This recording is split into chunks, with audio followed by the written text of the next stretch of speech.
So nandito po tayo ngayon no, sa bahay ni Ate Gerlin sa Kimberly pala. O bahay ni Ate Kimberly. I-update ko muna kayo kung ano ba talaga nangyari na dito. So, ang sira-sira na yung bubong no. So kita niyo no. Tao po. Tao po. Ate Kimberly. Ate Kimberly. Parang walang tao yata rito ha. So ipasyal ko muna lang kayo dito sa bahay niya no. So dati pala ito may butas pero nilagyan na niya ng tabla. So hindi na delikado yung bata pag ano. At may harang na din oh. Ito hinarangan na din yung sa pintuan. At yung bahay sobra nakita niyo talaga yun oh. Oh. Parang sira na sira talaga. So sa lahat po diyan na nakakita nitong video no. At sana makatulong kayo sa pamumuhay ni Ate Kimberly. Ito yung dingding nila damit na lang yung inano para hindi makita sa loob. Tingnan nyo, sobrang nakakaawa talaga no. So wala si Ate Kimberly ngayon rito.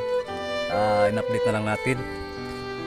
So tingnan nyo talaga yung kalagayan ng bahay. Sobrang naawa po talaga ako. Tingnan mo, grabe. Sirang-sira na talaga oh. Grabe, nasisira lagi talaga lahat oh. Sana may mga maantig dyan na puso at tulungan po yung kalagayan ng pamilya nito oh. Tingnan nyo oh. Grabe oh. Butas-butas na talaga yung ano, yung bubong. At saka dito ang mga ano nila oh, yung upuan parang wala na talagang sahig. Yan.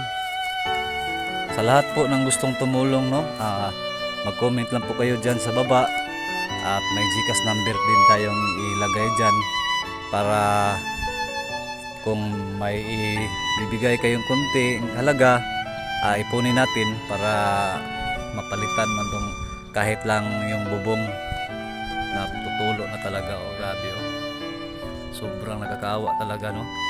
So pagdating natin dito wala namang tao, wala si Ate Kimberly, parang may nilalakad siguro. So in-update no lang kayo kung anong kalagayan ng bahay niya. So sobrang nakakaawa talaga no. So maraming salamat po sa lahat ng gusto mag-sponsor at magbigay sa kanila ng kunting tulong po.